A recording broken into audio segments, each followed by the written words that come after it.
Welcome back to this Newsmax special coverage of the Iran war. I'm Rick Leventhal.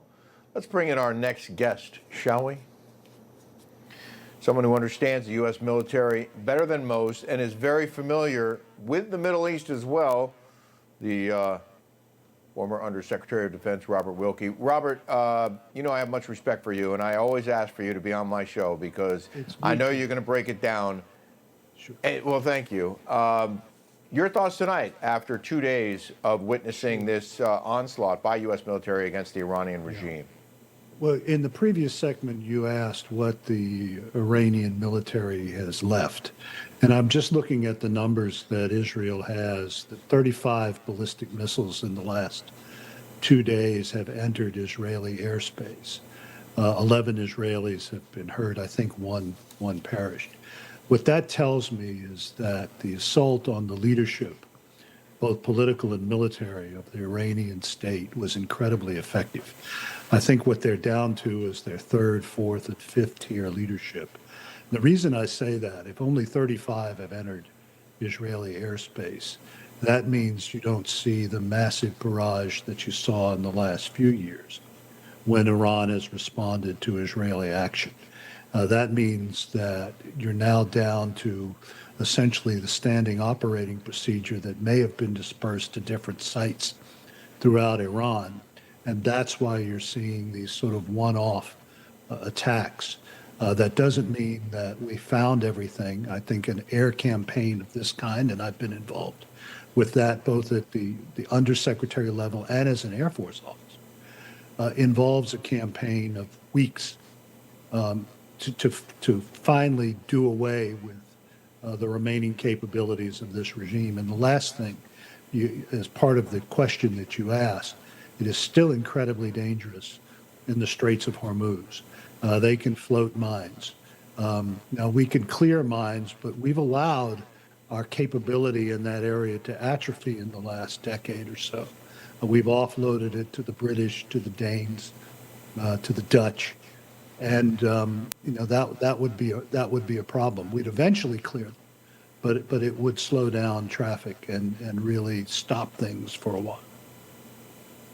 Well, I can only assume that they have done a terrific job of taking out the bulk of Iran's ability to fire missiles.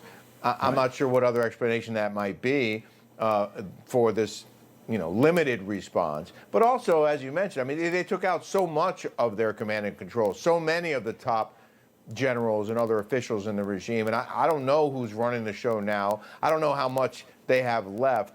But it certainly it would make sense to me that the resistance would continue to deteriorate. And I'm also surprised to hear you think they might be able to place mines, since I know we sank a bunch of their ships, and I'm sure we're watching the shores very closely. Yeah. No, they still have that ability. We still haven't found everything because what they've done is they've gone deep in the area around the Persian Gulf, meaning the underground bunkers and things like that that we still haven't taken out. So those are the kinds of threats that are still out there. I think what we've done a good job of doing is eliminating what we had long feared, and this goes back to the Reagan administration, that they would unleash swarming tactics on our vessels, hundreds of fast, swift boats that could be used in a suicide vein, or launch missiles at larger ships. That capability is pretty much gone right now, and the Air Force is non-existent. So what struck me, one other thing, because you know this area so well, what struck me was that the absolute lunacy and the arrogance of the Iranian leadership, thinking that Israel would not hit them on Shabbat. And they assembled all of their top leaders in one unprotected, large building in the middle of downtown Tehran, knowing that Israel had compromised the Iranian regime at all political and military levels, and had done so with incredible effect in the 12-day war, and they still went ahead and did it. That may be the great military follies of all time.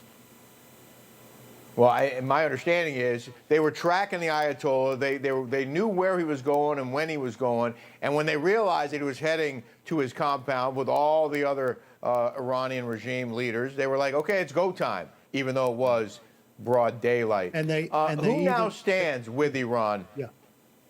Oh, well, Go ahead, Robert. this is, yeah, but first of all, they also got rid of one of the most vile creatures, really, of the post-World War II era, and that's Ahmadinejad, the longtime president, Yeah.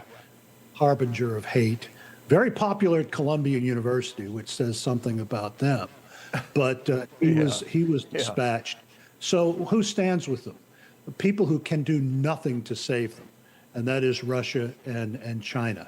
They've been shown to be absolutely ineffectual when protecting their clients, first with the Russians in Syria, then the Russians and Chinese in Venezuela, and now with Iran, their beachhead in the Middle East. And this has an impact on the Iranian battlefield.